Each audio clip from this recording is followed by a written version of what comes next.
You were born into the Ptolemaic dynasty. Your parents are cousins, your grandparents, siblings. Basically, every royal dinner is just one DNA test away from a Greek tragedy. Family reunions, pure genetics roulette. At 7, you speak more languages than your tutors and command your servants with royal sass. At 10, you watch your dad get booed out of Egypt by citizens throwing produce and dirty looks. He comes back 3 years later with Roman muscle. Lesson: unpopular kings just need better friends. You learn early, trust no one, threaten everyone, and smile while planning a coup. Your sister tries to seize the throne and ends up beheaded. Arsino glares at you through dinner. Daddy dies. Congrats. You're now co-ruler with your baby brother/husband. Egypt loves drama. He wets the bed, chews with his mouth open, and now shares your throne. Great. His advisors stage a coup. You escape with eyeliner, a bag of gold, and a grudge that fuels empires. Civil war ignites. Neither side wins. Then Caesar shows up in Alexandria like a thunderclap. Your brother kills Caesar's enemy to score points. Caesar is disgusted. Rome has standards, apparently. You wrap yourself in a rug, get smuggled into Caesar's quarters, and redefine rollout strategy. He sees you, hears your fluent Latin, notices your crisis core eyeliner. He's intrigued. Days later, you're back in the palace. Your brother has a tantrum. Riots erupt like popcorn. The great library burns. Historians blame you. You're too busy not dying to care. You and Caesar strategize by candlelight and flirt between assassination attempts. Your brother tries to flee in golden armor and drowns. Ancient Darwin award secured. You're queen again. New co-ruler, another baby brother. This one fears you. Smart kid. You get pregnant. Caesar parades you through Rome like a royal collectible. Romans lose their collective minds. A foreign queen in Rome? Pearl clutching intensifies. And if you don't want your own greatness to spark an empire-wide meltdown, go ahead and like this video, subscribe to the channel, and smash that notification bell like it's the Senate trying to cancel your statues. You give birth to Caesarion, a backup plan with excellent cheekbones and political potential. Caesar builds you statues, throws parties, and triggers Senate-wide masculinity crises. Then comes March 15th. Caesar gets Julius stabbed by colleagues with god complexes. You flee Rome before they pin the blame on your eyeliner and kid. Rome descends into chaos. Caesar's murderers versus Caesar's heirs, the toxic sequel. Enter Mark Antony, brawler, party animal, walking midlife crisis with a sword. He summons you. You leave him on reed, then show up as Aphrodite on a yacht. Silver oars, perfumed sails, dressed like a goddess. Antony melts. Your plan works. You wine and dine him until he's yours, politically and biblically. He thinks he's winning. You get pregnant again. Twins, one sun, one moon. Rome gossips. Egypt cheers. Antony hands you half the Mediterranean. Octavian seethes into his laurel wreath. Roman tabloids scream. Antony whipped by foreign sorceress. You sip wine. Antony divorces Octavian's sister. Octavian declares war on you, not Antony, because Rome is sexist and strategic. You and Antony gather your fleets. The final war is set. The world watches nervously. Battle of Actium begins.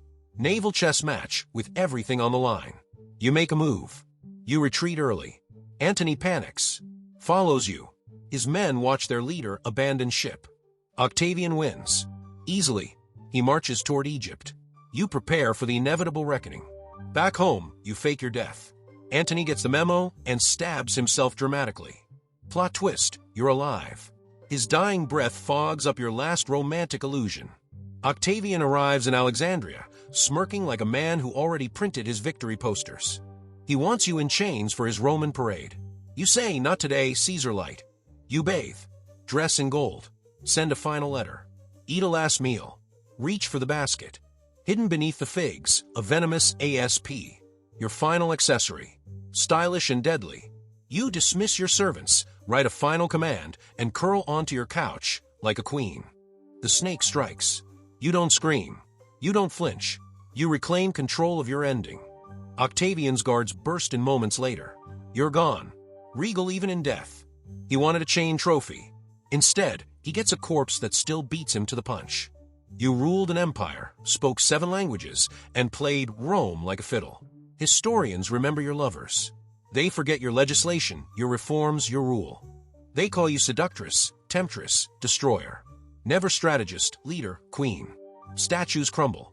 Scrolls fade. But your name lingers like incense in temple halls. Caesarion, your son, is killed. Octavian ties loose ends like a mobster with scrolls. Your twins survive. Barely. Rome tames them.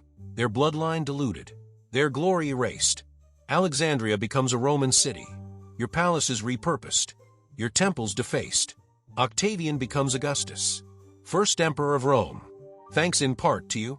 He rewrites history. His, yours, everyone's. Victors make the best editors. But every time someone whispers your name, his empire trembles in memory.